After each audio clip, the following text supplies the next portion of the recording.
Contrat chinois, contrat chinois. Kobo Sanate qui a un précédent il n'y a pas très longtemps, on m'a battu qu'un fourreau, mais vous se comprendre. Ba grand bon bima, mutaïbana côté qui est à gauche et zate. Ne babandel ka ba contrat chinois, on vous balance des choses, on vous balance. Mais comme peuple, azoko rakota dans 4 minutes, oui, contre Sinyamaki, oui, mais au Congo ils ont combien, ben infrastructure ils ont et belé zo chamaka, ndamo et ozala la chona na kati, o ka dossier ngela limba mo wa et lali. Donc et c'est intéressant Monique, c'est pas une logique de cohésion nationale. Mais comme on le bat qui te zolo bela Bamakambo Italie 52e session. Tous là qui sont ailleurs, c'est-à-dire qu'au vent des boyomo rozoka moi n'a insisté pour nakoloba que ils ont une facette mon côté. Il y a crise ils allaient na Congo na ba effet nango. Nos agresseurs, c'est-à-dire ceux qui soutiennent bien sûr Rwanda na Ouganda.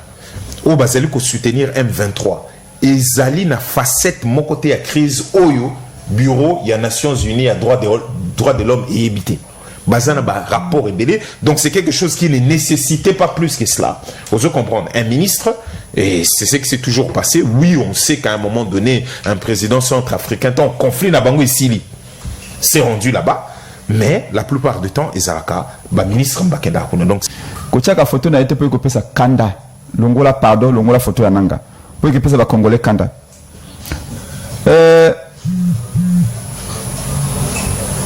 abakisi boye alobi soki na publier ka ba résultat wana te utaki na accord makila ya ba congolais elingaki kotanga na Congo mobimba olaninga madame alobi qu'il était aux premières loges et que les résultats qu'il avait publiés à l'élection présidentielle en 2018, Nabutu, c'est-à-dire la nuit du 9 au 10 janvier. Avec ces résultats qu'il avait publiés la nuit du 9 au 10 janvier 2019, c'était en réalité, en vérité, ici d'un accord politique. Est-ce que ça populisme était? Azoluka attirer sympathie à la population? Ndeko, Nanga Ali Zobate, Nanga Ali Kizengite. Nangali mutatangi de kotango président a senya lobete ba résultat na publié ki wana et utaki a volonté ya bino ba congolais te ezaki des accords politiques oh abiso ki na publié accord politique wana te makila elingaki kotanga makambo nyonso toko bikawa ezali nde conséquences ya lobby ya mabe o nanga pesaki peuple assassiner démocratie. Yangonga la kosenga la baimboka congolais le 10 janvier nyonso et sengeli to commémoraka journée à trahison nationale, journée assassinat à démocratie. Oyo balongolaki la volonté du peuple congolais batie la volonté made in Kingakati. Ezali mokolo tokoki kobosana te. Voilà, Mokolo Elambo Nabido balangi une très grande émission. La dimension ya continent d'Asie, émission Nangaye, émission Nayo, émission ya population congolaise en général. Bozaï Belé, Boza la émission Le Peuple Parle, Bande Konangaï, Toza Bundaka, Kabitumba Katiamboka, fatigue moi et belé, ma voyage moi et belé, les ont dérangé peu moi santé, mais Toza Romilo Bela, tout ça là de toutes les façons, pour tout satisfaire Binon population, Baï Congo, Binon de Bosenge émission de partout, Bosenga qui l'existe légal d'Ende, je crois que Binon de Bosenga qui dende la Katia plateau, voilà, na salaire de toutes les façons, parce que l'actualité est à dominer, Ezali Maloba, ya Corneille Nanga, je crois que émission Mokola Lelo, 4 personnes na Katia plateau, en tout cas, réalisateur, arrête de m'embêter, vous avez une attention sur au comment, on commence à avoir un geste, moi j'aime pas ça, ça c'est très bien. 52e session, je crois que Ezali Solo, Tourobé Tango, Mokolo, il y a Lelo, 52e session, il y a Organisation des Nations Unies, des droits de l'homme, le président a condamné l'agression qui subissent la RDC, agression à côté à est de la République, Mokonzamboka, atelemeli yango mwa makasi mokonzi mboka alobeleli pe sur base ya makambo oyo liberté ya expression oyo ezali na kati ya mboka na biso Congo. Je crois que les actualités oyo tokomeka penza kobeta ngo mokolo ya lelo na kati ya plateau émission le peuple parle ya mokolo ya lelo. Côté sport, je crois qu'il faut peto meka mo kobeta ngo. Je crois ba équipe na biso baboyeli bango na bastade mususu pona nini bastade oyo ezaki prévu par CAF DSNP. Je crois que ezaki prévu abeta na stade ya Angola. Je crois que bazosenga $15,000. Je crois, allez-y vite comprendre, retomber ya moyibi pona ko arranger stade $15,000. Lupopo bazosenga $10,000 toujours pona ko livrer ba match, chaque match bazosenga ka ba montant on ezo ko sala passe. Et puis champion d'Abisso oya utai kokwe ya junior Bakola, je crois que junior Bakola a utai kokwe ya, je crois que zali lisolo tokobeta penza mokolo lelo na kati ya plateau émission le peuple parle. Boyebi binomo bambouteillage ndenge nini eza kobeta biso mwa makasi ba chauffeur oyo ba indiscipliné o bazwaka ba deuxième, troisième bande, quatrième bande na bakonzi na bango y compris ba boucher nzela za ya kokangama comme pas possible na sida nzela. Maman Chantal Prince Penge na bato mususu ya IDPS pour na débat baroya, mais la personne oyo akoma qui déjà bien avant eza mona Congo Alex Dende na kati ya plateau mona Congo mbote na yo mbote ndeko boni santé. Bon, santé, ça va. Toujours bundagaka, ça va. Bunda, ça va. Toujours bundagaka. Si le lobby, ça va, c'est-à-dire population, ça va.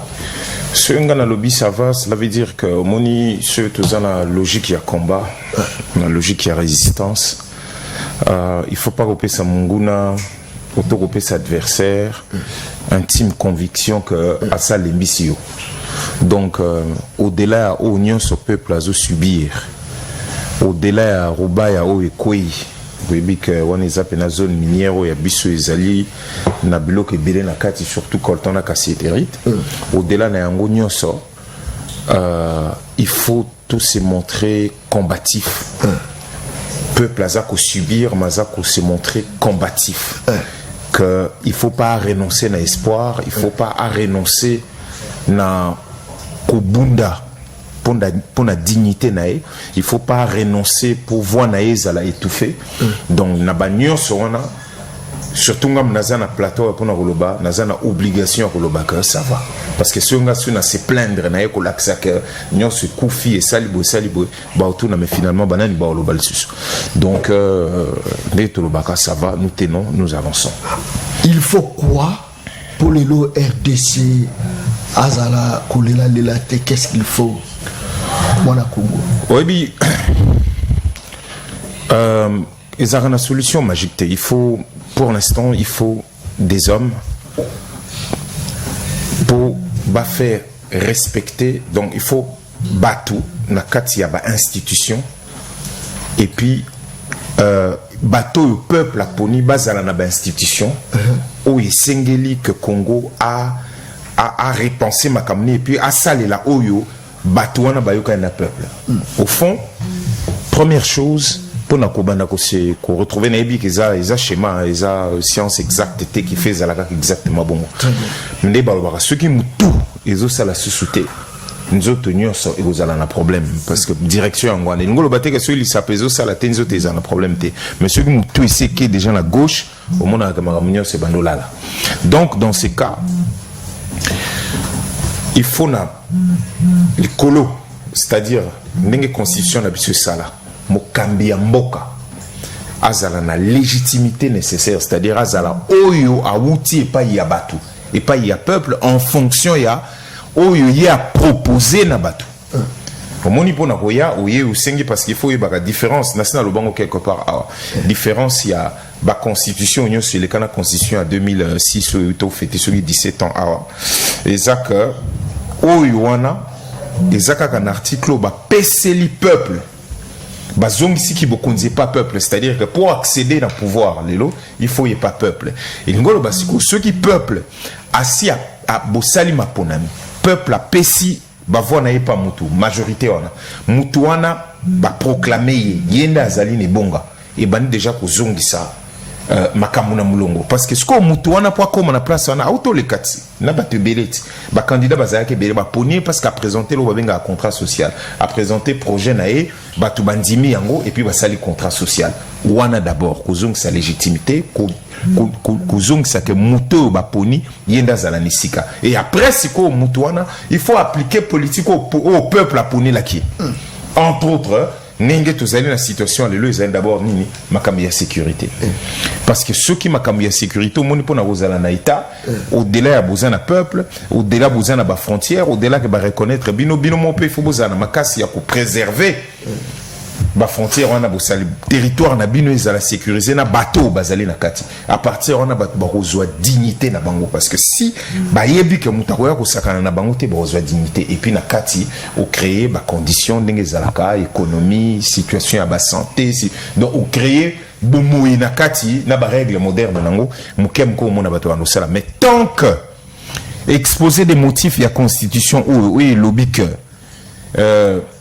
mboka na biso eza na ba crise ebele mais parmi principale cause il y a crise wana ezali d'abord illégitimité c'est-à-dire que bateau bazali kokamba ba utaka directement na peuple était et puis ba institution pe et vous à la même temps fragilisé donc tant qu'exposer des motifs wana eza vidété to vous ala na mais kasozo bon petit à petit toujours qu'il le vers yango parce que les lots RDC comme quand même fréquentable il y a pas longtemps tout le monde est roi de Belge il y a qui en a kati mboka na biso papa aya en a kati mboka na biso mais enfin président et à France p Emmanuel Macron Azaroya la kati mboka na biso.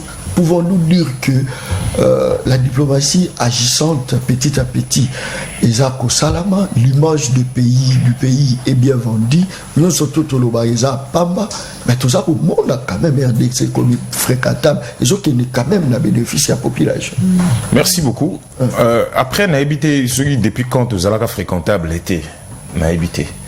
Na habité sur yoga ambassade moko boya ba mboka oyo tangi obayi wana so bakanga boyebi ke AP celui to lobby que non sa construction to chi na logique que pas au-delà ya kozala sango ya kozala mokonzi église catholique azali pe chef de l'état na yebi ke oyebi que to benga ambassade na bango ezalaka na yebi te soko lobby France c'est kanga ambassade na mboko tangi susu nani na yebi te mais ngolo baka ce n'est pas le fait d'être fréquenté, auto d'être devenu infréquentable. Ce qui n'est pas ni pour beaucoup exemple mokile ko lobeko za infréquentable était bango nyo so bazalaga après aloko la damage na bango tout.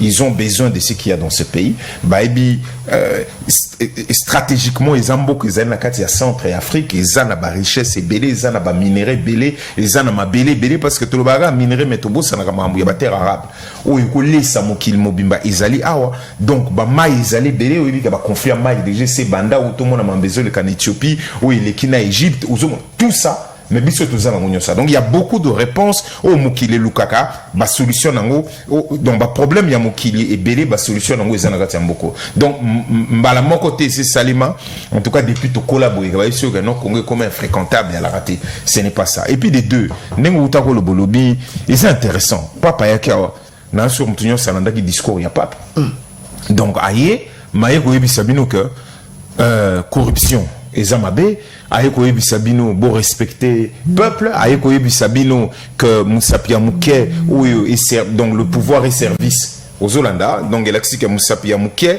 a mikitisaka donc yo mutaza ko servir il faut mikitisa aux Hollandais contrairement à awa o comme libino yo mwanu tolo ba makamba banzela o pilon ilon balongo libino bo basal alors que mboka bino ne boza ba chef boza na retard au lieu ba créer les bino ba condition beaucoup ma place bozali ko kende baza suko brimer bino po bino botikala na retard bango ba kende so wat la preuve ba mi kendeli peuple atikali kota atikali donc batwana nyoso bazo ya ko insister pour na makambu ya gestion interne batwana nyoso na so otayoka otolo ba Macron qui question de konayo collègue nayo Christian Lusakwe qui n'enga à répondre na suki bimika c'est que nous disons depuis le début que non seulement à Boïna Kotanga Rwanda parce que pour des raisons X et Y mutatanga ka Rwanda kuna zate biso moka batozo lo ba ke Rwanda azobundisa biso erreur stratégique na biso tozuko ko définir mambo clairement auta ko répondre à éviter soigneusement ko tanga Rwanda na so boyebi que Rwanda zo c'est la France misala et belé surtout na ba Mozambique wana ba pesier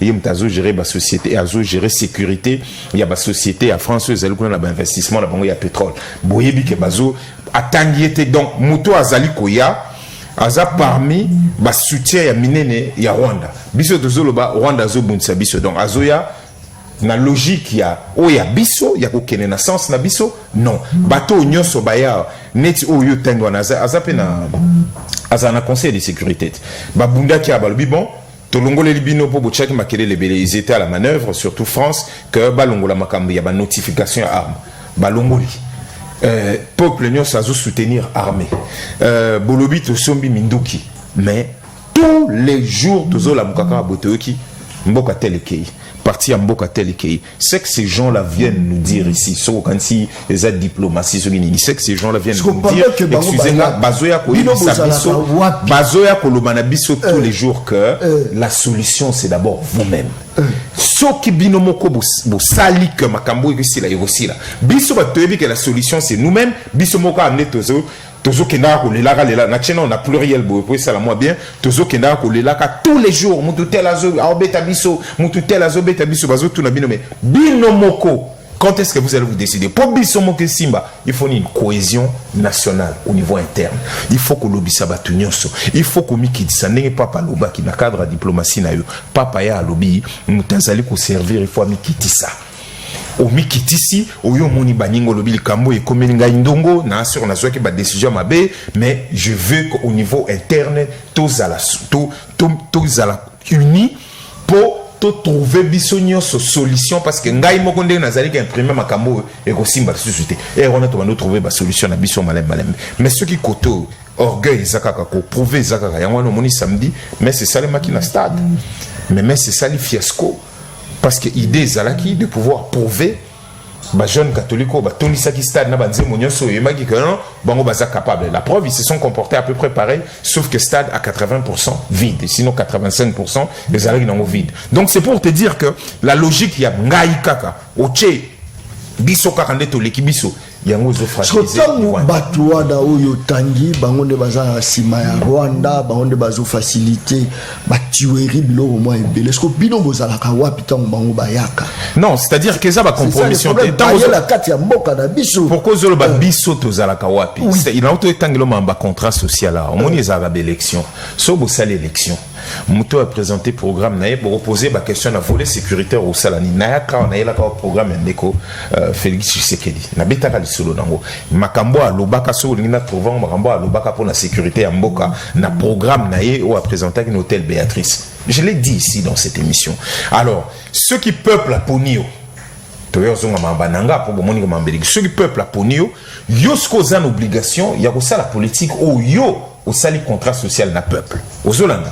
Si c'est ça la politique où il y a prometa qui peuple il y a un contrat social na sur bomoni qui ça échec pour moka lobaki a ko réussir mandater ceux qui parti est kimia ezongité parce qu'ils a guerre na est ils a guerre ba imposer ba congolais aux Hollandais depuis le début tant kaka bandi tolobi keba na Kagame te Kagame ko dabi non Kagame ndeko nangai mon frère tout ça bomona mambeleka na stade baboya to kota poto cha photo et puis na nzoto ya mowe ya ndeko Etienne Tshisekedi tout ça ce sont des choses au finish ko tout na tolobi bino bozalaka wapi nous tous les jours yango tozolobate mamba commandement ya armée.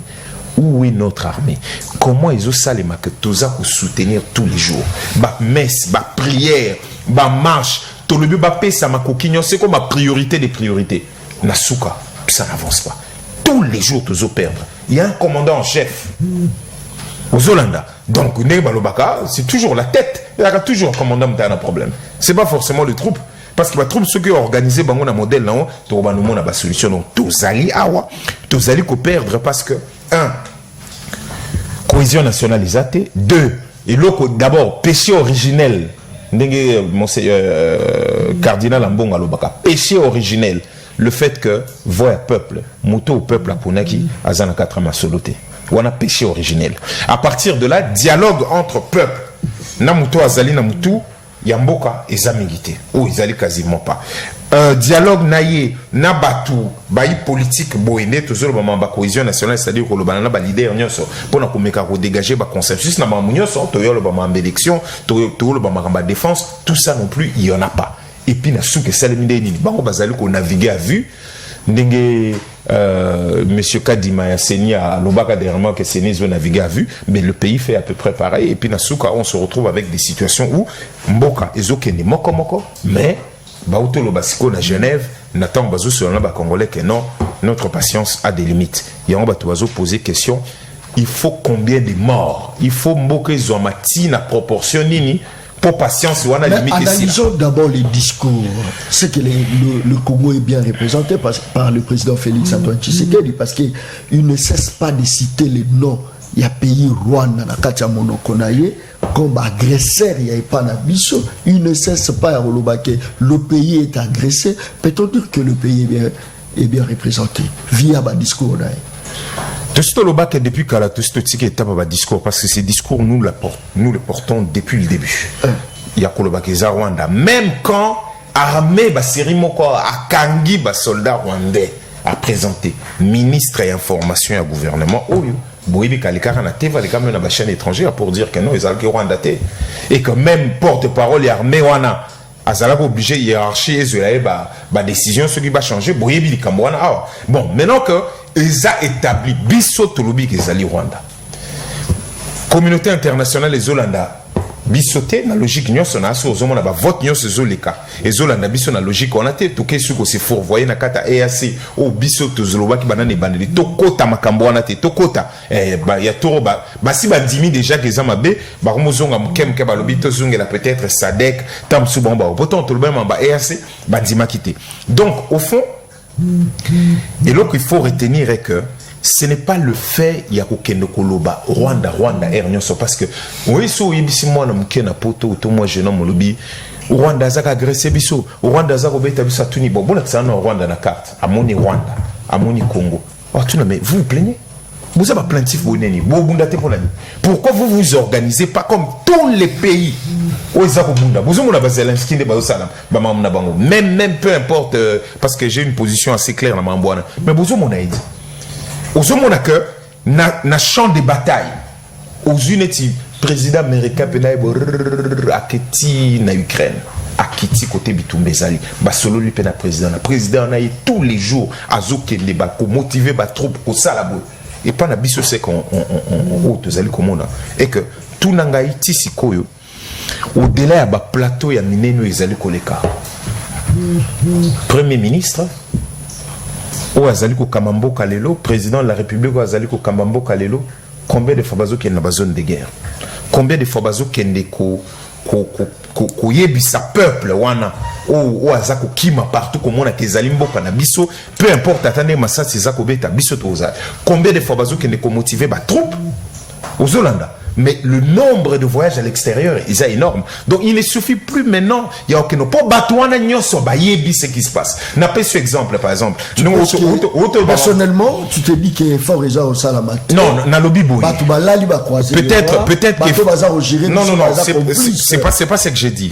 Peut-être que fort réseau Salama, mais au Salama la direction y efficacité parce que direction efficacité zali qu'on nous visiter ba troupe qu'on na zone bitumé zali ko bunda qu'on ko kutana na peuple pour ba que ce peuple n'est pas seul parce que bon ba na ba moyen l'état bazana ba moyen la sécurité nyonso ça aussi c'est faire confiance à l'armée dire que non bitumé zo bunda ma par exemple na Kinshasa na partie à Gombe lobi bon nga na combien temps na frontière na partie à Lingwala boya tokopolate on va faire ce qu'il y a à faire. Ce n'est pas n'a pas plateau libanda. Deuxièmement, peuple au Azali, au Azako Kima Bitumba, Congolais comme réfugiés. Il y a plus de 27 millions de Congolais basés dans un problème, il y a damage. Ban a subi plus de 6 millions. Donc tout ça, mais aller à l'extérieur, c'est bien beau, mais tout extérieur, c'est bien. Au Lubma, 52e session, au Bissot, tout ça bien représenté. Mais pas plus tard, Kakao, Kakana Mort aussi, c'est à février. Ils ont sorti un rapport. Sur Mambakichiche, je l'ai là devant BCNUDH, c'est Bureau conjoint des Nations Unies pour le droit de l'homme.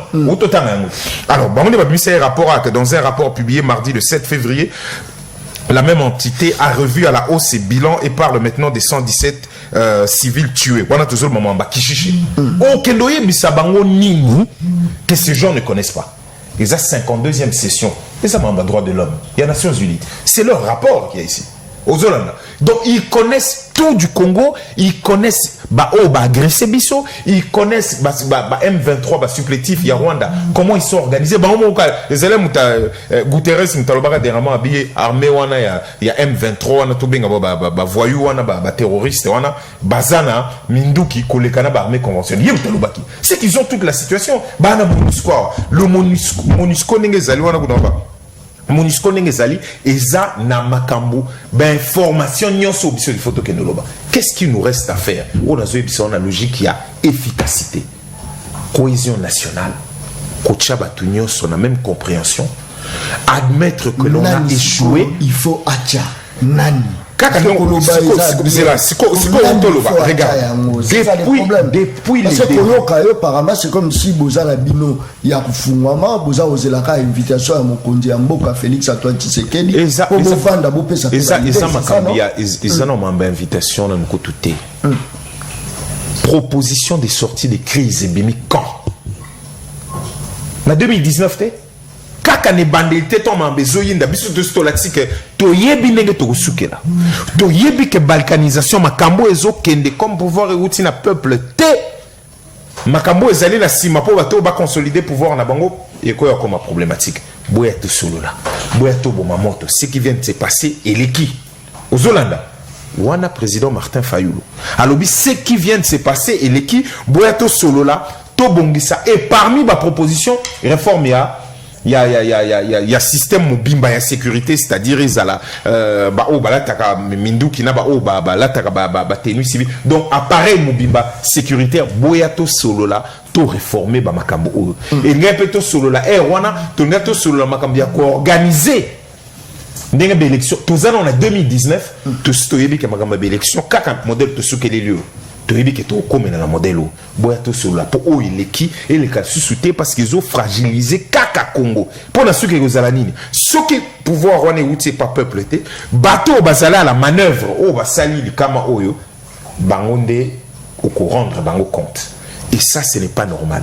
La preuve aujourd'hui, dialogue na population. Les amiguités, ou quasiment pas. Et puis, na acteur, au bazali ko compte, au bakoki, ko lobé la population en disant, bon, bisonyo ce sko toyokani, toke na bitumbana. Bisonyo ce sko toyokani, tozu consensus autour ya makambia d'élection, toyebi ke loi électorale, tozo sale lango, tozo bongsa yango, tozo bongsa makambia bureau ya seni, tozo bongsa composition cour constitutionnelle, boya siko to vanda peuple, zala siko na kimia.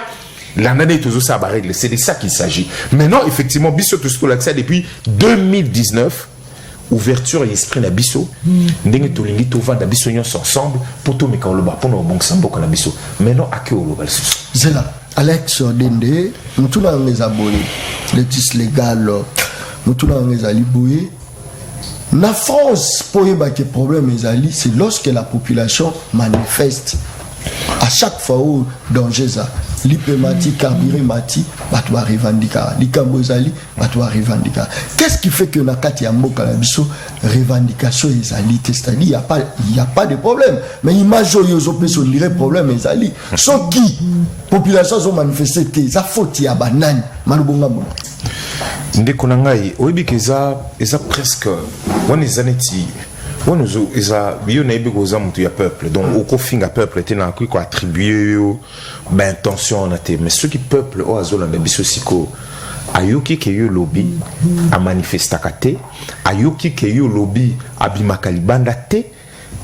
En fait, au fond, à mon akofingi. Mais dans le lobby, ce ne sont pas. Avec le problème, ce n'est pas une réalité. Combien de fois déjà, combien de fois, c'est ça le problème. Nazo sala effort. Nazo sala vraiment effort. Et on m'a dit, voitenga naza princeté, naza ni côté. Je tente de garder le maximum de calme. Ceux qui peuplent aux zoloba, makambio zoloba ana. Au lobby, azo manifesté parce que Thomas Temati, azo, mais ceux qui te vendent calme, il faut n'attendre. Yo, Thomas tes conséquences, il y a makambo union sezoya. Parce que si vous avez un cadre, n'a pas ce exemple, si vous avez un cadre d'effort de guerre, et que ce qui n'est pas très le cas ici, et que mbongo nyoso mwandambo bozozo o bazogangela bino te na TVA tozana ba milliards tokomi na autant na ba réserve et que mbongo ezokende réellement na effort de guerre au moins que ba secteur msusu et bano la on comprendre parce que nyoso eza canaliser sur bozana guerre réellement et que bon pesi ba moyen kucha wana kol bolobi bon tomato et mati parce que mbongo ezokende boye biso to site subscriber ki eza kutuma mbabongo te siko soko lobi peuple wana ou ba médecin ba bimi ba on ba beta mara dernièrement até nanzela ba médecin bato ba soin ba bimi kaka pour leur propre droit so na bando tangela biso les nombres de marches organisées parce qu'on a été surpris hier ya kotanga na koyoka na discours wana que na mboka na biso awa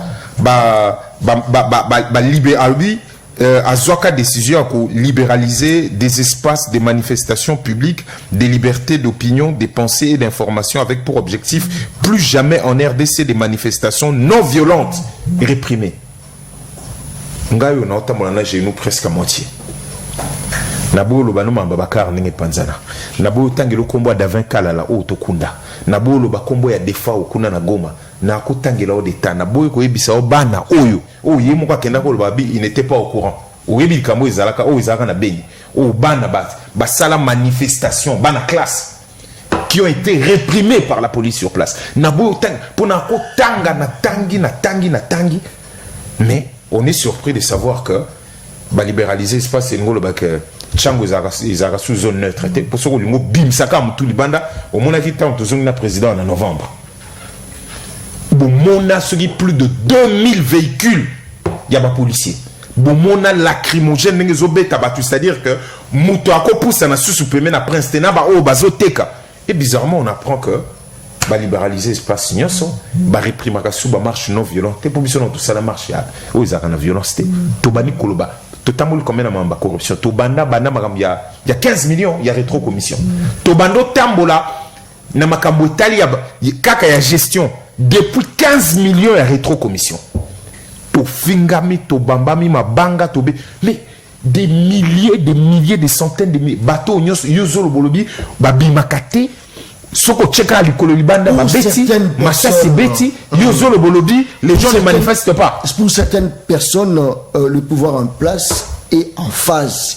Il y a des opposants, il y a pété, c'est-à-dire des opposants moko bazo kokate, il y a décrété même ville morte, il y a pas wana bato mususu nde baza batwana za bao bazana stade na tuna bazana stade samedi parce que moi c'est même pas une minorité, c'est-à-dire est comme presque inexistant. Bato yozolo bawana ezaba o bazana stade samedi. Pour secrétaire général, moi je lui dois du respect, je suis pas là pour lui manquer du respect. Secrétaire général lui appartient à UDPS qui avait demandé à ma militaire à Baonion Sobana, mais si c'était là, Bazès, na martyr, na sur Bomonaki. Donc il faut aux clair. Tu parles d'eux pour les union sacrée mon bimba. Bangondo zolo bolobi balobi que le est en fait. Non, je pense que bon après moi je m'inscris pas dans une logique d'opposition parce que je n'en suis pas un. Ngana la logique il y a résistance donc peut-être que bazolo ban opposition on connaît qui sont banal ban opposition oui bibango alors mais peut-être qu'il faut qu'on t'a la mamango clairement il nous plutôt que le peuple donc batango en fait il faut baloba que eza pouvoir et à péter c'est peut-être comme ça qu'il faut dire un pouvoir qui bozomon un nombre ya bamboka bazui un pouvoir comme ça devait être beaucoup plus humble de dire que je me suis trompé sur toute la ligne qu'on a prêté serment pour nous protéger entre autres intégrité territoire yambo kanabiso qu'on protéger entre autres bien nabato bazel kovana namboka et quand on a plus de 27 na autotang là quelques chiffres awa ndengo zana ba déplacer interne na logique yozolo belana ndenge bato bazana nzala na prêté pour na protéger bino kolia ezaka susute ndenge kasa ezali ko se vider alors mais si ces gens balobi baza en face et opposition il y a pété yango nazo ebisa c'est toujours cette arrogance.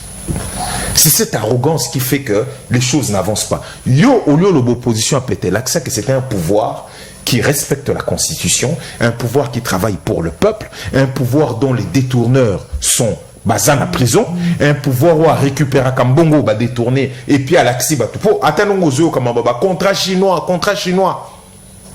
Kobo Sanate qui a un précédent il n'y a pas très longtemps, on m'a embatté qu'un fourreau, mais on se comprend. Ba grand bon bima, mutaïbana côté qui est à gauche et zate. Né babandel ka, ba contrat chinois, on vous balance des choses, on vous balance. Mais comme peuple, Azoko Rakota dans la 4 minutes, oui, contre Sinyamaki, oui, mais au Congo, ils ont combien? Ben, infrastructure, et belé belé zochamaka, ndamo et aux alalachion dans la 4, au Raka, dossier, il a l'imba, waouh, il a li.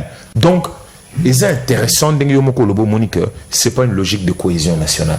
Mais comme on le bat qui te zolo bela Bamakambo Italie 52e session, tout ça qui se sous aïuri, c'est-à-dire qu'au vent de Boyomo Rozoka, moi, n'a insisté pour nous que ils ont une facette mon côté.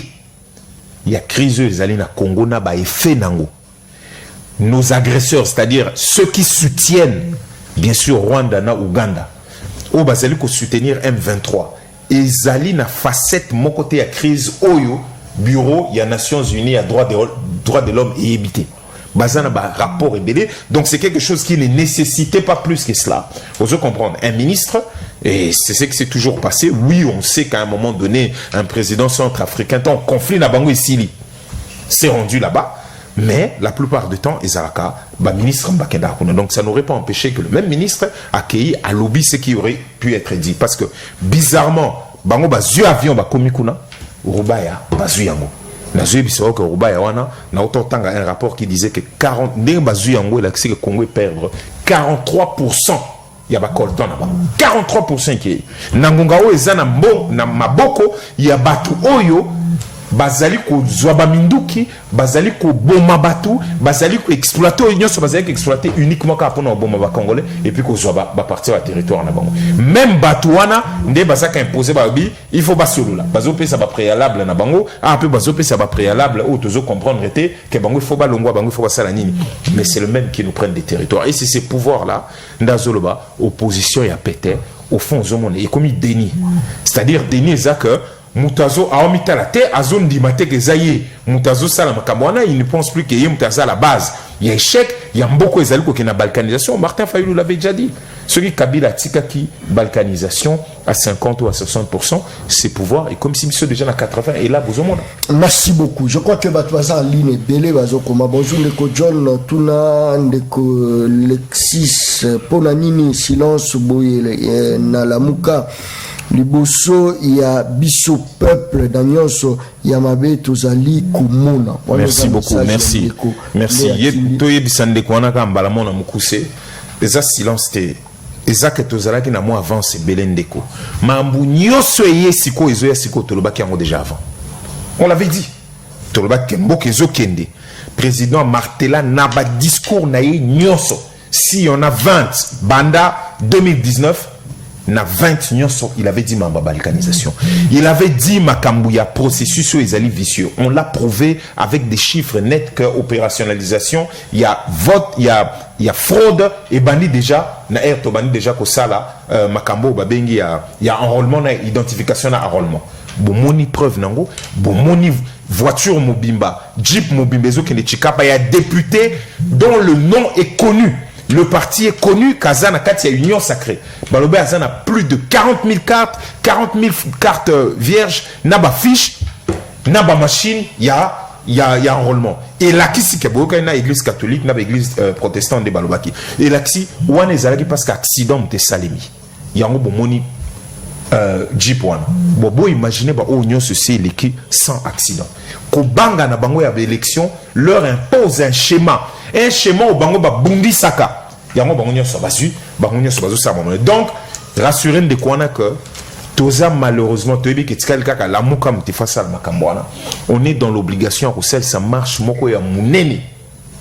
D'ici quelques jours, na sur awa semaine oyo président Yemoko akoleka akosala un point pour vous dire, vous donner le jour. Il y a marche wana ya munene o mboka mobimba il faut etelema. Très bien, merci beaucoup. Mwana Congo John mbote na yo da PCP l'étis légal mbote mingi aza parmi bato na sepelaka na bango moi mingi na kati ya mboka, un modèle à suivre pour la jeunesse congolaise, mais depuis à côté na politique baza ko distinguer quand vous êtes artiste et musicien il faisait mieux que dans la politique. C'est probable. Aza wana isa subitumana ko bundela nangote. Moni l'artistique il y a un côté qui fait que so Saline Zembo ou les canaux TV ou les canaux TVT ceux les canaux radio autoclip les les cas vous avez toujours la capacité à Congo. En politique nous ne sommes pas venus n'a pas prétention à avoir comme un homme politique. J'ai toujours dit moi je restais un artiste qui suis venu n'a pas idée à la solution structurante des problèmes au Nganaebi aux Ali Kolanda. Donc ce qui fait que comparaison on est à deux personnalités pour l'instant au moni en artistique j'ai mon groupe Naza Leader Naosa Mamnanga boy j'ai accepté de yakocha vision nangai na nzela moko na oya président Martin aux Hollanda. Donc tout ça la makambu de manière structurée, de manière moi ordre mental hein. On peut toujours pouvoir créer. Donc ngonga wana o ndekonango zozele lobby ou ngomona même étoile et banako briller de la même manière. Il nous fallait apprendre aussi. Attention, le Camboso de manière émotionnelle, ça ne se dit pas ici. Ici, aux la place, il faut prouver aussi les allégations. Il faut prouver ce que tu dis. Ce qui n'est pas forcément le cas artistique. Parce que nous, on cherche des mélodies, on dit des choses, mais on n'est pas obligé de prouver forcément leur véracité sur le télémite devant ceux qui jugent, ceux qui disent ah, balobité, ah, oui, ça tous ces temps nous a permis de mieux comprendre. Il y a Koyeba, il y a quoi intégrer ou ils ont rongé les politiciens congolais. Il y a Komona ndenge bazala kanaba, ndenge ba comme ça anti-valeur neti culture. Ndenge comment ba valeur ou ya mabe comment ba valeur cardinale pour na bango. Et tout ça, ça nous a permis aussi non seulement à Koyeba bango, mais de comprendre comment ça fonctionne. Donc pas très longtemps, on nous dit ah non mais na moni ke ba makambo na ndenga zala kina sikoyo ba makambo yango. Très bien, merci beaucoup. Vous avez Rolanda Bisso de partout, beaucoup tapé en ligne, vous participez. Comme Nabissa Ibino, normalement, plateau, il fallait que la penza na batou, moi, embouteillage, batou bazar, oya sekoya. Je pense que tous en ont découvert ces peignes, petit à petit, tous qui n'en ont cité. Découvert ces peignes, je crois que tous en ont découvert ces peignes, réalisateurs, rapidement, découvert ces mots Bote de Kodjon Kabamba. Bote na. Ndeko Lexis Legal mbote na ba Congolais banso o bakolanda biso na itandoike mambo limbi se moke ndeko na longwa ki na ndako na ele ya kitoko kasi ba embouteillage partout to changer to zunzela misato poto koma awa epai na yo na esika ya l'émission ya donc c'est pas facile embouteillage ya li partout donc toutes mes excuses en tout cas peu excuses na baye Congo bandako c'est la to kabola makansi na bango. Très bien, l'ikambozalité, je pense que bandeko ya IDPS baza pe na nzela baza koya, mais je pense que tout ça okende petit à petit na suka émission tout ça on a plus ou moins je crois 30 minutes ya pamba, mais na 30 minutes to robeta lisolo tout ça na dossier ya Corneille Nanga, mais avant qu'on ait une il faut toutes nos questions sur base il y a sport nabiso ou ba obeta ngemo makazi comme on a boxeur nabiso junior ko perdre et puis comme on a ba équipe nabiso baza obeta libanda par match ba foot ça bango $10,000 par match pour ko louer terrain stade au bazar obeta DSNP lupopo $10,000 DSNP $15,000 et ça comme moi na Congo molobeli à population comment on a la situation où on a personnellement presque penge analyse dans les années analyse nanga d'abord yali déception ezali indignation. Congo ezali un grand pays. Congo ezali fierté. Mboka na biso yali mboka moko par exemple na Matali football yali équipe moko mondialiste. Mobutu a betatolo na équipe nationale a changé même bango kombo pambate bina lobaka ngo mingi. Dans la Bible il y a un passage qui dit que l'homme ne vit pas que du pain. Motabika apena maloba nyonso ya Nzambe.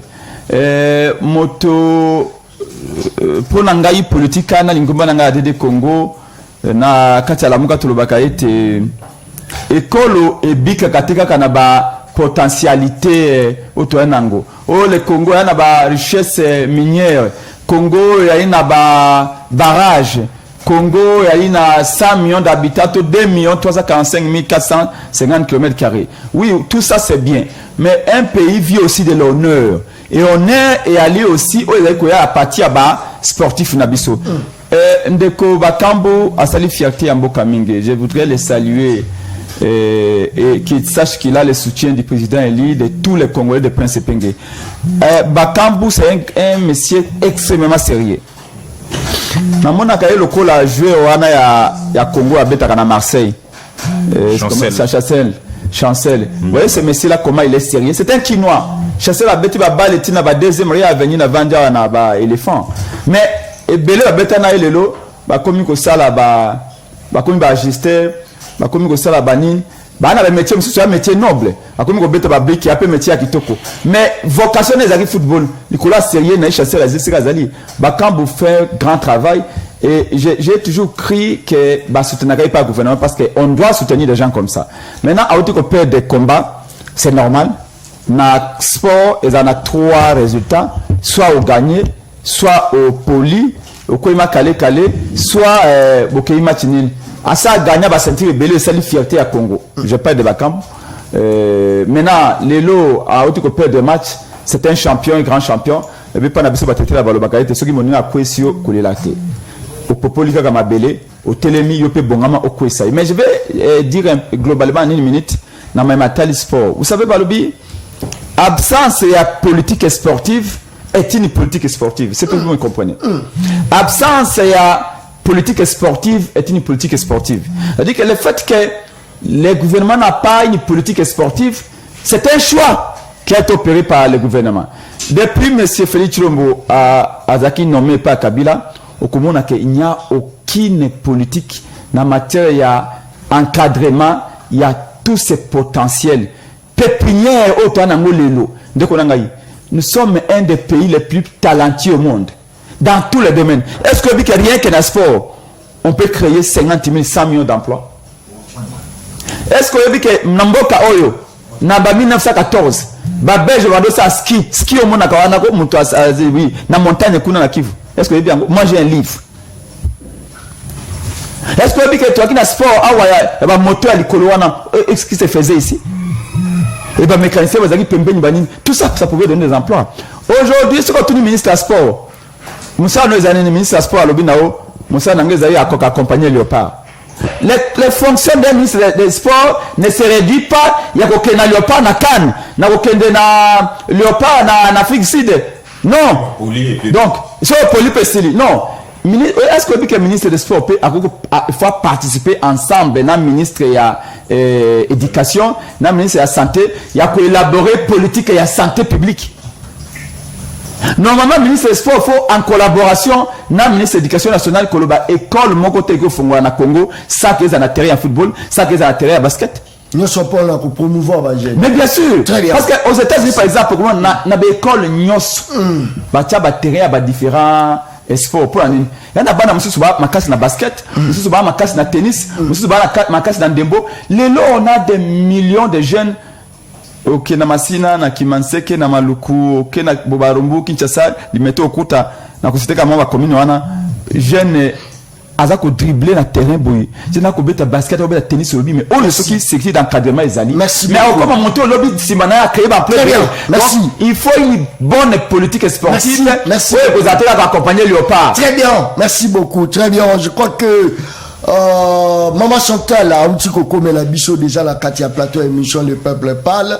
Je crois que d'abord elle coupé sa composition bien avant parce que nous avons des pêches pas à l'Anzela quand on a embouteillage. Je crois qu'il y a Zaroya parce qu'on a composition on a évité le Ronine et Roleka. Je crois qu'il y a quand on a mon Mobali Bazamisa tout nous repère qu'on s'en sortit on repère au Bimana on peut la victoire mon repère à ma Cassia on a Rosela yo yaka rapidement Maman Chantal Motenayo. Mbote ndeko John, mbote na ndeko Epenge na ndeko Lexus, surtout bana Congo bisika nyoso bozali, vraiment topesi bino mbote.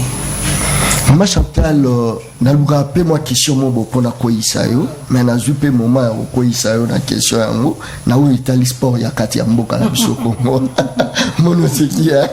Très bien. Ce côté sport na biso za na évolution, deux ans okita. Naebisaki yo mbaleleki na émission mususu que la paix est la condition sine qua non pour le développement.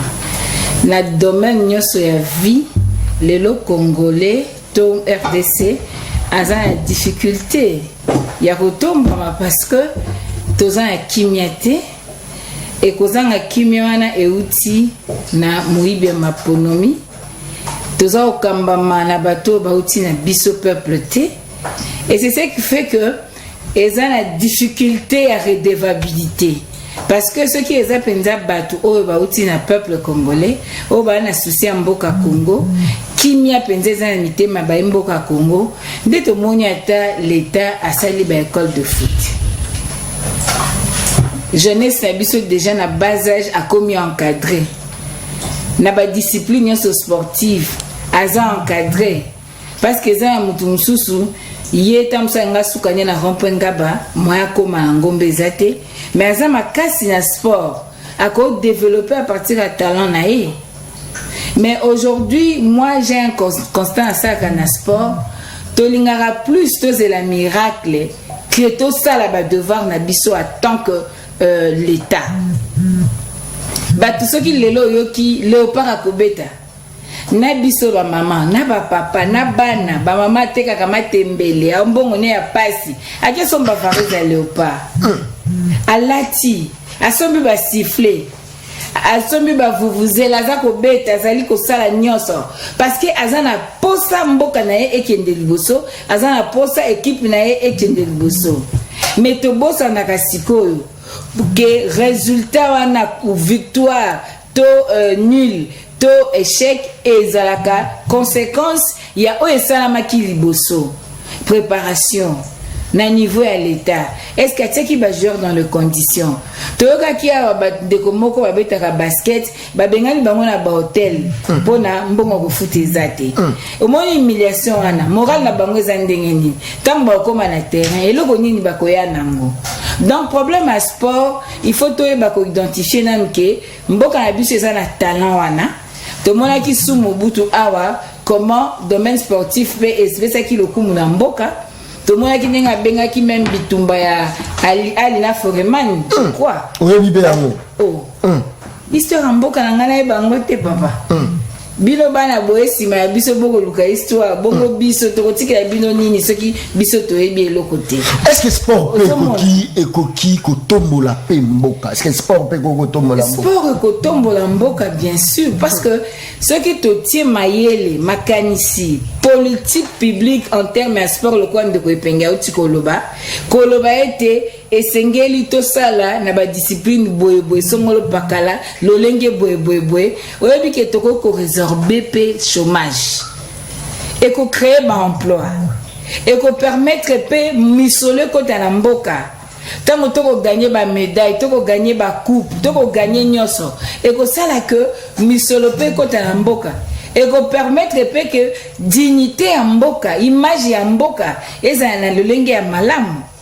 C'est-à-dire bango ba sportif wana tango ba okebeta la mikili ya libanda baza ba ambassadeur te ba ambassadeur mboka bango ndite baza bato to kopesa bango ba passeport diplomatique au lieu de pesa Jean-Claude Van Damme parce que ba ko kende ko teka image mboka donc à travers sport organisé okomona que une frange ya jeunesse ekolongwa na makamba chômage ba ba kenzela ya classe ba koluka ba ya classe pour joueur to boxeur to na ya ko pe ko tanga na ye mais o azana talent ya sport alingi akene penza musika na discipline na ye akuda quand même infrastructure sportive lelo soko tali na ville to na nouvelle province Kinshasa pona lo ba intérieur te ba terrain nyonso ya ba jeune ba zeko beta ba bali batu ba comme ko tonga bandako et comme spolier nani azo protéger jeunesse lelo oyo kotala ba jeune na biso na ba quartier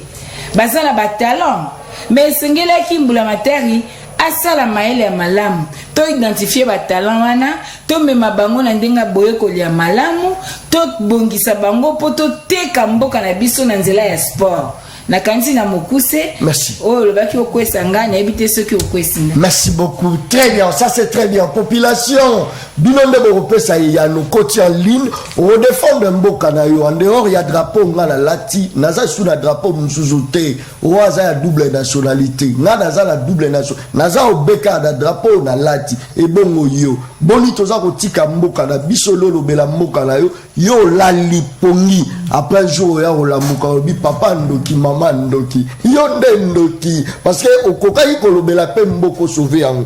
Ça c'est très bien. Letis Dende Maloba Ungambu na yo. Tolandi Corneille Nanga. Ngara Dandi Corneille Nanga.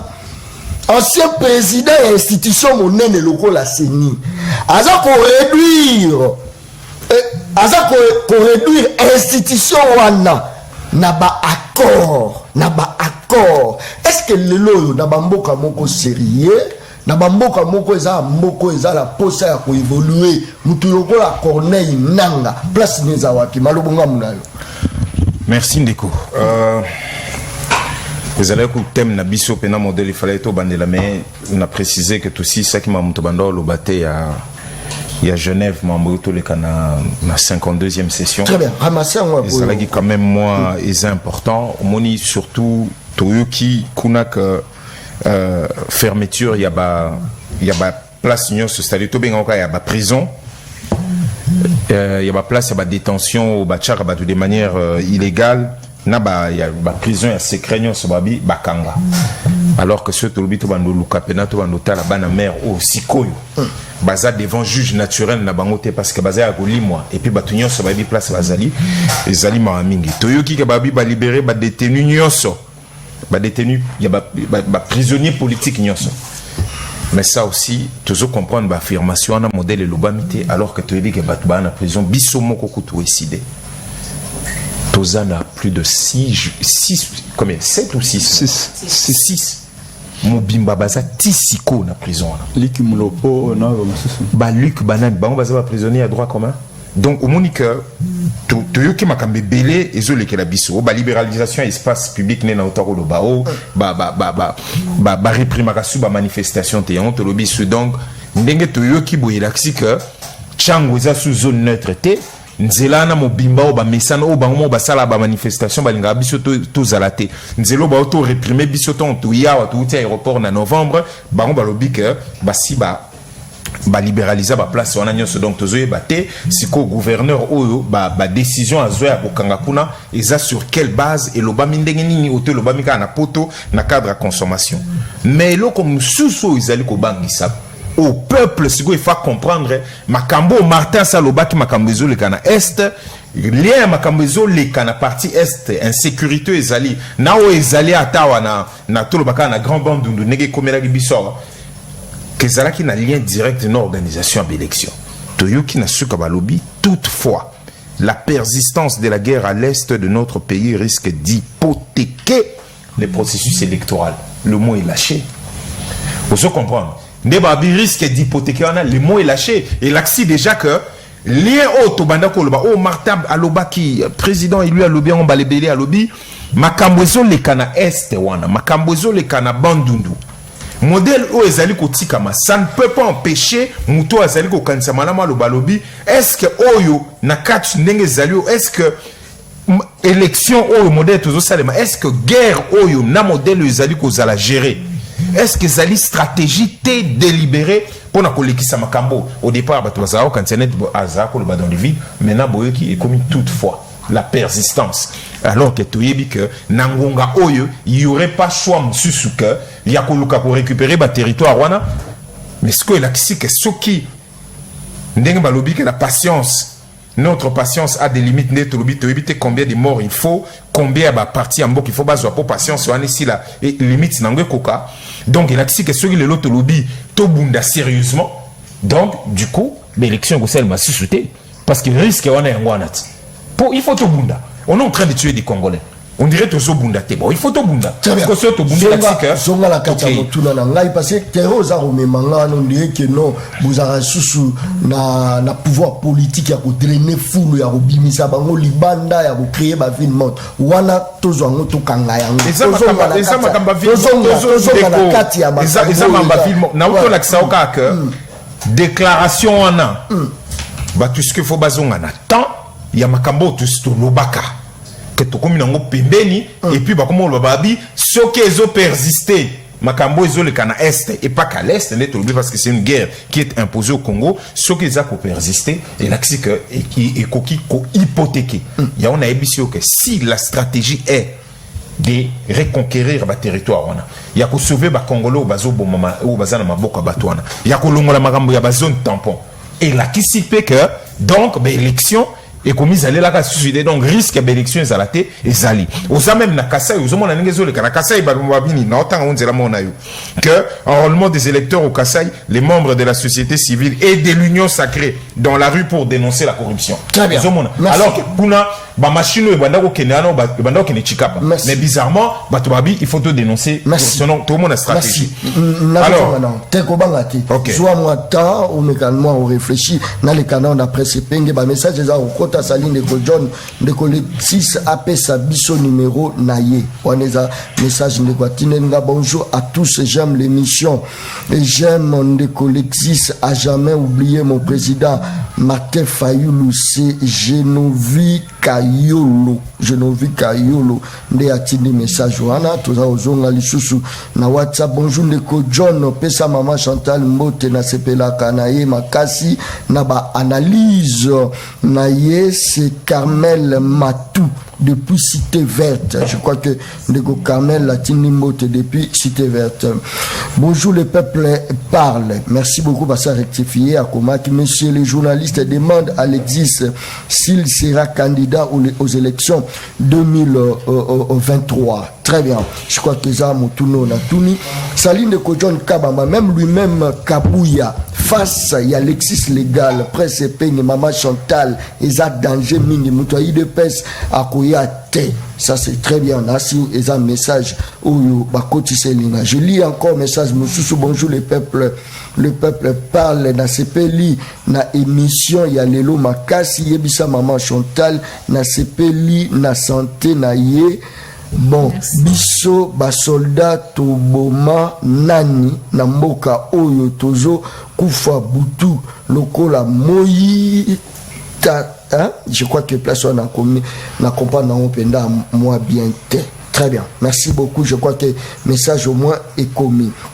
Ndeko John Kabamba, j'aime bien ton émission parce que tu restes les 7 journalistes au Yabanga Kate, apé saka micro na motonyo so tolanda na ba ministre, tolandi ba député, tolanda kutu na ba mama ya wenze baza koloba ntuka nzambe apambola yo pesa. Félicitations à Maman Chantal Presse Penge et puis na Alexis Légal nzambe asunga bango poso ki bango te toye baba vérité te. C'est que vérité bimaka pas bango bato ino sakete. Très bien. Babi singa muto ayi de pesa promis. Ça c'est très bien. Presse Penge. Tozongi na sujet o etali Corneille nanga rapidement. Malubunga muna. Local bosso na koyebi soyete faut ko benga kaye ennemi public numéro 1 ya ba Congolais. Paul Kagame ya Congo nde Corneille nanga. Oh. Ouais. Donc Paul Kagame azali ennemi numéro 1 public numéro 1 mais si le plan externe. Pour assaliner. Si le plan interne azali ennemi nanga azali ennemi public numéro 1 na kata Congo. Je crois que ozali na déclaration ya Corneille nanga. Corneille nanga bayambaki ye na ba confrère na yo ya journal Jeune Afrique. Et pas wapi alobi boy na lingala. Alobi ngai nde abi ye nanga nde azalaki au première loge. Ça veut dire que yende alambaki maponomi ya 2018.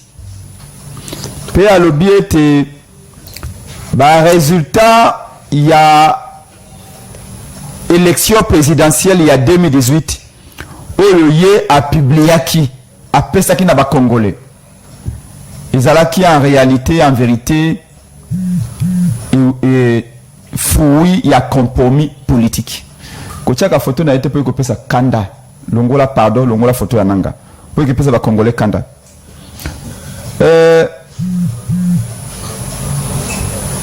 Abaki boye alobi soki na publiaka ba résultat wana te utaki na corps makila ya ba Congolais elingaki kotanga na Congo mobimba. Olaninga madame alobi qu'il était aux premières loges et que les résultats qu'il avait publiés à l'élection présidentielle en 2018 na Butu ezalaki la nuit du 9 au 10 janvier. Abi ces résultats qu'il avait publiés la nuit du 9 au 10 janvier 2019, c'était en réalité, en vérité, ici d'un accord politique. Est-ce que ça populisme était? Azoluka attirer sympathie à la population. Ndeko, nanga ali zobate, nanga ali kizengite, nanga ali mutatangi. Ndeko, tango président a saigné l'obété, ba résultat na publié qui wana et outaki à volonté à bino ba congolais. Ils ont des accords politiques. Oh, abi ceux qui n'a publié accord politique wana te. Makila elinga ki kotanga. Voilà motuna ba congolais ba pesi na ngai molobe ya peuple pense penge. Motuna liboso. Abi procureur général de la République kangela biso nanga. Kanga ye. Tout ce qui va frontière et tout est à la fermer. Oh. À cette déclaration la Jeune Afrique, ça fait une semaine. Tout ce qui va frontière et tout est à la fermer. Pour la mago okima. Est-ce que ndeko John, aucune que mesurer gravité à propos ya nanga. Gravité à propos ya nanga. Au moins gravité à propos à maloba nanga.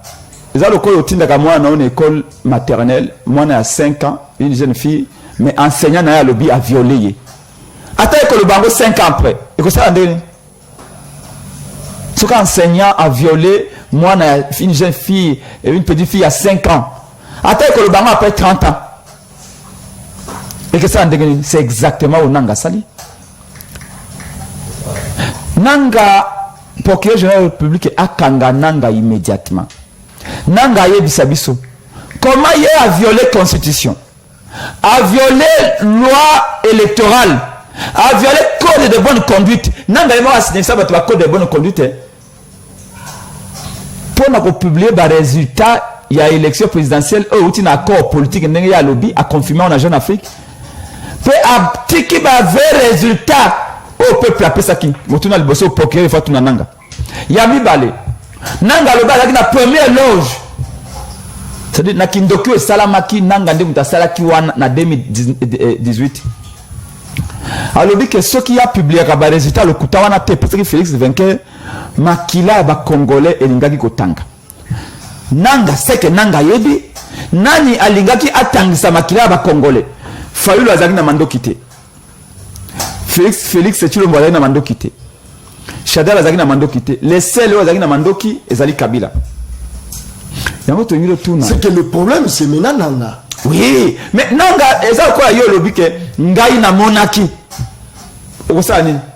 Na justice ba kobenga wa Bijon. Yo lokolo bo monaki ya ko yebisa biso monaki nini? Mona na poser la caméra. Est-ce que beaucoup l'immisalité parce que ça partait déjà au passé? Ah, Ndeko Jono, heureusement qu'on a lu journaliste à Mayele. Les passés. Mais les passés, et ça, la carrière présent, sans les passés, présent, que vous avez présenté. Au monde américain. Basara attentat, on a 11 septembre aux États-Unis 2001. Depuis attentat, on a américain, bazoba mesure moko yamakasi. Pour attentat, ça m'a soutenu. Il y a un moment où il va protéger. Ceux qui va ignorer passer dans Bango, de peut-être Al-Qaïda essaie de faire disparaître les États-Unis, il croit la bombe. Donc il faut tirer les conséquences. Les lots, n'a pas de Kodjon, 2 minutes à Pamba, n'a pas de ça. 2 minutes, 30 secondes. Au cours de Tachenga, 1 minute. Les lots, Kadima, Azuba machine et enrôlement. Après, c'est député à IDPS, n'a pas ignoré ça. Au moment qui Jeep, où c'est un accident à 15 km à Chikapa. Moni na kati ba machine ya enrôlement ba carte d'électeur et tout ça. Heureusement que c'est ni mo kandimi yango c'est ni alobi oui ba machine ezalaki wana et tout ça mais justice laisse à l'ikamptobité c'est ni wana fuite en avant bolo bino bosobaki ba machine kadima bosobaki par exemple 10 000 machines oyebi nani opesaki ba machine yebisa biso machine wana ekomi na mboka ba député union sacrée ba député akasa indenge nini yango tolobi peuple a mis la justice populaire. Très bien. Pour qu'il y ait la à Kangananga, Basamsananga. Mais ce qui n'a une petite caille de Konaikambo ou Talo Olobakia de c'est important. Au moment où il y a un budget, Zali à combien 15 milliards. John, il y a un budget. Combien 14 milliards. 15 milliards, 16 milliards. Et là, on a molobeli moko ya peuple ya bengai, moi na Congo moka bengai na Kitambo, albi point c'est pengue. Mais Babi budget zali à 16 milliards. Tango budget zali na 7 milliards. Na régime passé, il n'y a pas eu que voyager. et que l'on a match ba joueur bazali kozwa ata moi $100 muke bazwa kama bande kozwa budget komi 16 milliards. Comment expliquer à 16 milliards wana autour le bangwa deringa ke kobeta soki na Luanda na Angola on peut pas ke kobeta na Zambie vite ke kobeta na Braza tango budget zaki na 7 milliards équipe wana tout ezaki stade de Martyrs ezaki homologué mais budget comme na 16 milliards. Merci. Mais vous allez comme dans les boumous. Très bien. L'équipe qui m'imboka. Mais budget ngoka to bona kilobi. Kabuya. Kabuya na ba pasteur. Budget combien ba pasteur? Merci. Kabuya na ba pasteur na stade non homologué na Martyrs. Merci. Stade un peu vide. Merci. Ba congolais ba boyi ko kene na stade ba bito comprendre que IDP c'est ali le kuta. Merci. Lelo. Très bien. Ba congolais tout baye baete régime oyo ezali comme mabiso na libunga to ko yesu pour na la communauté il faut à tout prix merci ba sam sakadi dans un procès public merci non nanga comprendre pourquoi on confond nanga na kadima merci beaucoup bazaba tout mon côté nanga mutumu kadima pe mutumu ça c'est très bien Saline ko John Kababa je suis de l'UDPS mais j'aime beaucoup votre émission parce que chaque jour au lobelaka difficulté aux ala kati ya mboka na biso soki ba kondi ba yoka kaba bongisi kaka difficulté wana lelo même bato la muka ba ko le kate po baloba botika bango baloba parce que rien ne va. Wana ndeko mutatine linga message ça c'est très bien merci penda moi mingi pona message na ndeko John Kabamba toza Olanda yo ebele awa pona nini déséquilibre ya boye na kati ya plateau il fallait ça 3 personnes il y a eu des personnes na kati ya plateau pour créer équilibre ikamozate na yamba déjà maman Chantal yemoko face à 4 personnes il y a eu 2 personnes na plateau kaka 4 personnes allez là te abundi tia bimaki très bien na bengisa muto ya IDP je pense que non akomaki ou soit akomi ou soit azolanda biso na sewana mais aweza le roi okutani na léopard tigre na lion yoza na yo kaka l'hippopotame pama c'est-à-dire c'est vraiment très dangereux wana ngate wana ngaite ça c'est très bien natanga message komeninga bonjour le peuple parle yebisa maman Chantal na lingi nakota eside na sala nini wana za message commis. Natanga dernier message. Bonjour à les peuples parle tout dans na ba invité na biso est-ce que na makambo oyo nyonso to koki kutambola te. On est à question. Très bien. Maman Chantal rapidement les kambo stali connaît nanga lelo je pense que non, moi qui côté actualité comique à Rayango, bisogno se trouver à l'isolamu. Pourquoi ils ont mis la carte actualité Malubonga Mounal. Merci Ndeko, nazo répondre me permettre ngal baksama mke na maluba banga balobi. N'ayez rappelé population que le 29 septembre na triomphal 2018 peuple alobaka bo trahir bisoté. Pendeko moko alobaki o ya ko trahir les kame kolandae. Tozaki na triomphal peuple alingaki penza asala changement na mboka nae abika makambi ya sika avivre pe lokola bato mosusu ba vivre na bamboka na bango aza na bonsomi na ye lokola moimboka nzoka nde likambo wana etikali ndoto na niveau ya peuple parce que ye asalaki devoir na ye nzoka ndeko nanga alambaki biloko na lolenge na ye melangi na rappele awa que tango peuple alobaki bosangana bobimisa biso moto moko ba politika o ba zaki ba candidat ba bembukaki na mboka Genève pona koluka lolenge kani ya kompona moko oyo akozala penza moto yo peuple akotia makoki nyonso pona ye yango siko komona na mboka Genève malgré ba ponaki moto trahison esalemaki. Pe lelo tozo ko remarquer que na mboka Genève humiliation pe ezokokota. Humiliation ezali kokota mboka ezali kokoya lisusu na se pona kotala ete mayema kosalema ezali nano makambo oyo eza kotalisa bosembo te mayema lobami kuna koloba ete basi ba libéraliser ba espace bakangi bisika ba boloko nyoso wana ezali makambo ko salema te o to ko bika te ko yebisa biso ete soki makambo ya este ya mboka kote mo ebimaka ezali kokoba ekozala na makoki te ya kokende kosala maponomi ezali kaka koya kobakisa kokonfirme oyo mwana mboka Martin Fayulu Madidi alobaki le 16 novembre ntango asalaki point de presse alobi ete régime oyo eza na recherche argument électoral alobi makambo oyo guerre oyo eza kosalama na este elongwa combine ya bato mibale mais ekoma likambo ya peuple mobimba na article 63 ya constitution totelema po tobundela mboka ntango alobaki bongo balobaki ete aza ene nzoka nde lelo tokomona ete bayaki na prétexte ya liboso balobi ete toza na embargo ya minduki basali lolendo balobi diplomatie agissante tobandi kosomba minduki do elingi koloba tokoki kosomba minduki bolobi ete totie mbongo na mampinga bolobi ete bambolo na biso bakobunda na terrain bolobi na biso ete bochange bakambi na mampinga nyonso wana population mpe alobi iyo na kosoutenir FARDC na ngai bamarche ya basoutien ya FARDC na biso makambo nyonso esalami mais boni lisusu toza komona ke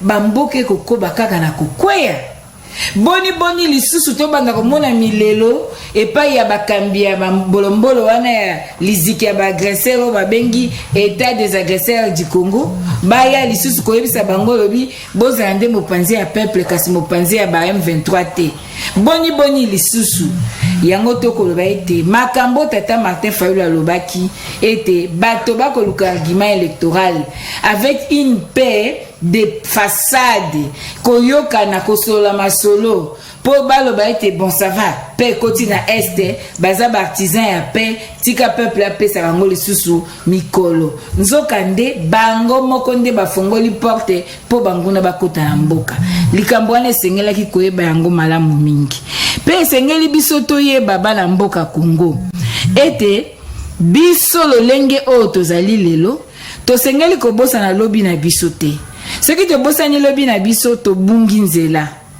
yango komona biso lelo makambo nyonso tokobika awa ezali nde conséquence ya lobi ya mabe oyo nanga apesaki peuple assassiner démocratie yango ngala kosenga na baimboka congolais le 10 janvier nyonso esengeli to commémoraka journée à trahison nationale journée assassinat à démocratie oyo balongolaki la volonté du peuple congolais batie la volonté made in kingakati ezali mokolo tokoki kobosana te yango nde kosala lelo te tokende kokota na minkopa ya baagresseur oyo biso toza na Afrique centrale yango nde kosala lelo ke bato na molongo moye bandima biso eza te Jean-Yves Le Drian abeti lisolo ya compromis à l'africain cardinal Ambongo abeti lisolo na TV5 alobi na biso tango papa ayawa abandeli lisusu alobi ete moyibi ya maponomi ezalaki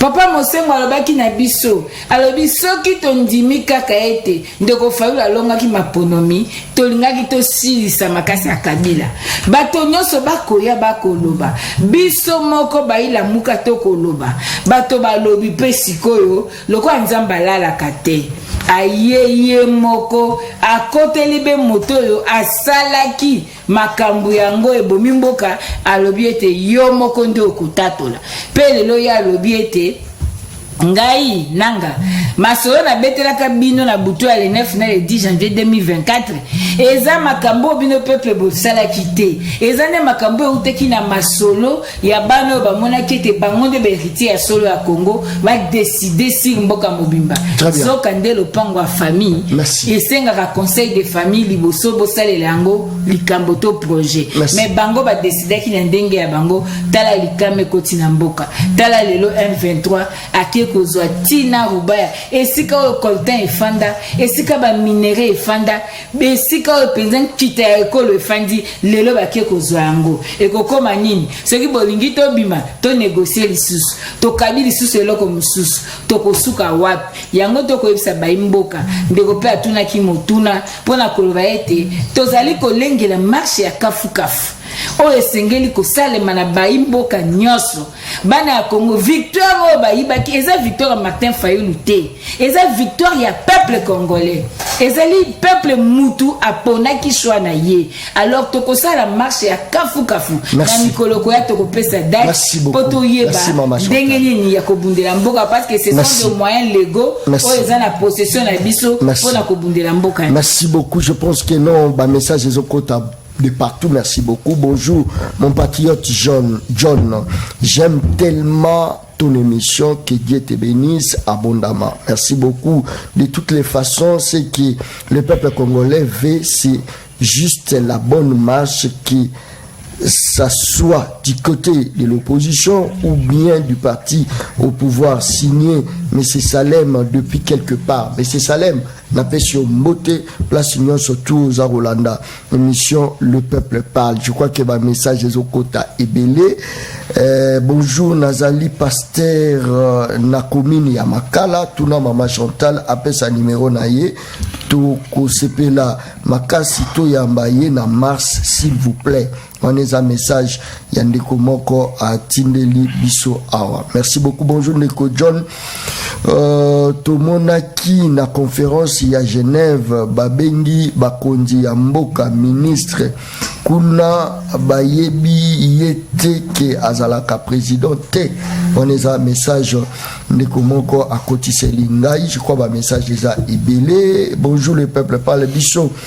Mouvement je pense à comment je sais pas mouvement de masse au nom de le gardien de la révolution Tokolo Bape na élection où le peuple né à Kotia Mokonzi Naye. Je pense que message à mon moulaï mais na souki chamouan les okota c'est sous kokota. Mon frère John, jusque là vous demeurez une église au milieu du village, soyez parmi le P sans Eli Lissou ya Kolo Ezo Mona Nyos Romeo. Mais c'est Romeo, la pression moté.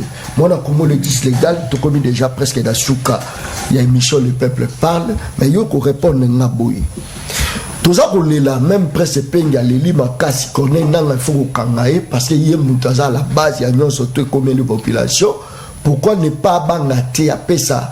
Maponami Nengezalaki, Yazokoloba, Bangaki Makiletanga. Voilà pourquoi à mettre en application ba accord. Mais si quand le 2023 pe angolo kalaminité ba maponameza ko banda. Kabila lobi na ba disciple na ye bokende ko s'enrôler te. Mais bino boke ko s'enrôler bozu ba carte d'électeur. N'est-ce pas que tu risques même répétition pour bozonga lisu na plateau boya isu kolela. Malobonga muna passer to comme na suka. Merci Ndeko John. Mon tango tunenga question sur bon nalobaka monsieur Nanga au moment que nazalaki nakene nango répondre maramususu parce que nazon ngana comprendre seuil nabiso, c'est-à-dire capacité nabiso à supporter l'intolérable, l'inadmissible. Tout comme une capacité moko en fait moki les autres la biso ezokama. Comment bateau tolérer mambabo les autres babia bakundi basi vivante tolobi en kaka jour moko le lendemain toleki na biso bayibi ba million tolobi en kaka jour moko toleki na biso n'importe qui mutunya ba o basali boye bayibi bo Ndeko John monsieur Nanga aza d'abord accusé aza sanctionné par le trésor américain aza accusé de corruption Aza accusé,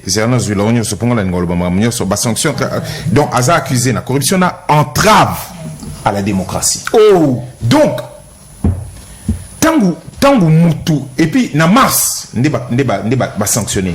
Yena monsieur Sogui Basengezi tout ça. Bato basimba ki élection. Yepe kuna sali parti na ya po bozoyo ka yepe mingte pas sali parti. Bato bazalaki société civile tocha bango pona maponome basala bombala moko ba migrer. Mutu moko te à se poser la bonne question de savoir mais derrière il y a quoi? Qu'est-ce qui se cache derrière? Est-ce que c'est normal que Mutu azali quand est-ce que Congo na tour na yepe akoki ko se saisir na dossier à lobby belemani bino les États-Unis bozana yango où ils ont payé ça que bateau baza sanctionné bako ça la ba faire na ba américain bako ça la ba faire na dollar et puis ba lobby bien entrave à la démocratie na tourne biso lobby à ligne na to biso que différence ya constitution à 2006 na où il est cas que zali que ba pesi peuple qui bokondi na ye na constitution à 2006 que yende il faut y pas na pas pesi qui bokondi démocratie déjà bon tant yo ba lobby aux entraves à la démocratie c'est-à-dire que yo et bani ezaka ba monde ba yo au joie qui rôle et puis mo kamindi meli rôle ya joie qui alobi na première loge ndenge ndeko prince autoloba pona makamba mapona mi muta boyaye acheba kiti nae yo kutoloba ki lobi beaucoup limisa été abengisi batu acheba kiti costard cravate louer salle et puis ba kinoa baye o balinga ki baya ba master na ba invité baye ko yo kaye. Est-ce que banda discours na été ici ou mutubali bisa exemple tasenga pardon sengi pardon. D'ailleurs ils sont orgueilleux à une zambe à na kati et puis à lobby bien clairement à lobby grâce à Dieu j'étais aux premières loges dans cette alternance grâce à Dieu amici a tchena nzambe moni donc ezaka mutalamuki a tchenzambe alamuki a tchenzambe donc to lobby boy excusez ngai c'est là kana sisa rapidement to komina suka ndeko dende et puis na discours na ya tenagi na suka yo loba pone zali na jeune Afrique mais na discours na yo à lobel batune à se présenter comme l'homme de la situation oui awa kaka na Zimbabwe mutuka kaneti président pe kaka neti ya commission électorale azalaki na courage à voter et pardon à pesi kombo ya muta gagner au détriment ya pouvoir ezalaka en passe donc ezalaka opposant muta gagner ki muto aboyo aza déjà même pas na courage ya kotanga kombo ya muta gagner sikoyo azali ko se présenter à lobby lui azali homme de la situation où ils ont finga ba congolais il faut quand même biso ba congolais to komaka na moi logique ya muto boyebi ne lobaki mama chanter à lobby non seulement il phase à la frapper d'indignité nationale Keza mutumso alingalo bobite yo kutuko meka ko arte ate parce que moni tozana seuil ya tolérance moko ataba o bazobuma ataba o ba uti ba groupe armé ezaka soko muta telemi abengi omoni ka batu baye merci beaucoup c'est plus possible très bien kakana sila lobaka émission des baleines au baleine non et puis il faut cultiver oh les baleines on a bien Alexis c'est une baleine balea kaila mokolo il m'a un numéro il a c'est une seconde mais la question moi ça là demande match vita imaneza kama nini moi une seconde ga to clôturer émission sili oh les émissions non c'est injustice yo za injustice oh c'est monsieur à peuple moi Alexis abandaki au pesa so une minute merci na opesa une minute ah ezaka Maman Chantal, voilà le baraté, Akitara manette azotala kambo ezate. Bonjour John Kamamba na pesi Maman Chantal et Peng Lexus mbote wana ezali attaque ya Real de Madrid. Na pesa ka conseil, muta pesa ka ngai. Bato bazo ya ko défendre bino, ba ya ko défendre bino. Bo pesa bango poste te, bo assurer bango transport na kolia la bango, ba ya ko défendre bino. Bozu batu nyoso bo pesi ba ba poste. C'est fini. Qui va communiquer? So ngala zani, nga John, non zani, nga na zani. Très bien. Mutaleki a lobby bobo bambi, comme administrateur. Bambi, bobambi. Ba kepe na ba entreprise l'autre côté. Zéro. Na misu ba comme ba pese ya. Zéro. TV. Mais finalement, tu as un bino, bolakisi mayele na bino, ba pesi bino ba poste, bokende ko travail, bokomi lisu bozongeli sous TV. Mais finalement c'est quoi? Ba entreprise zo kufa, bozaka ka sorte da ba boîte, da ba terrasse. Mais finalement c'est quoi? Moko nini? Na ko 4 émissions na kanda mais presque peine 1 minute. 1 minute, merci beaucoup.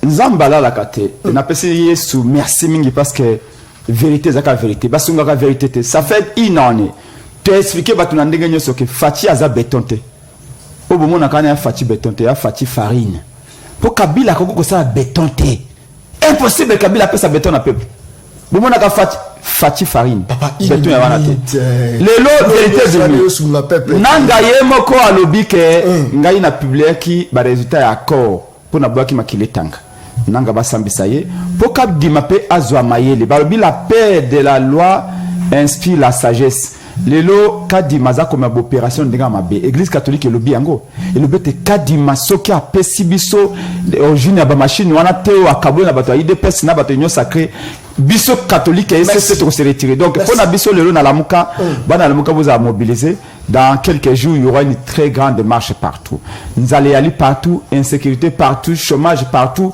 Félix Obé kunda vutuka au point même ba confondre na ministre ba bengue mais c'est le ministre de la RDC parce que même le ministre Félix Okenda a dépensé 2 millions de dollars dans chaque voyage le numéro nangaye ali 081 23 55 500 081 23 55 500 opération enrôlement continue toujours ma beba benga na nsele kuna abaje ase ni botika bato ba s'enrôler botika ko senga mbongo na bato botika ba congolais ba s'enrôler pour pas sanctionner régime ya Kimoyiba Mfalanga oyo natonde botoni ndeko John ça c'est très bien merci numéro na biso 085 ya yoto ya binote ya yo moko nous de majesté olobi te yo pesa yo yangai kasite na bi nous de majesté très bien bongai ezala mabe comme ngai ça c'est très bien maman alors bi que numéro na biso ezali 085 190 65 35 085 190 65 35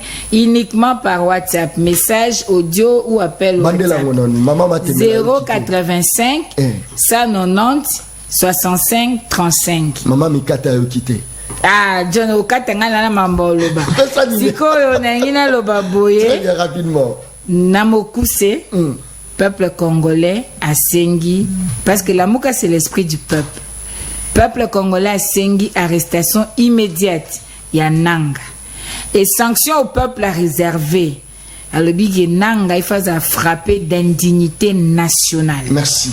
Oh, indignité nationale.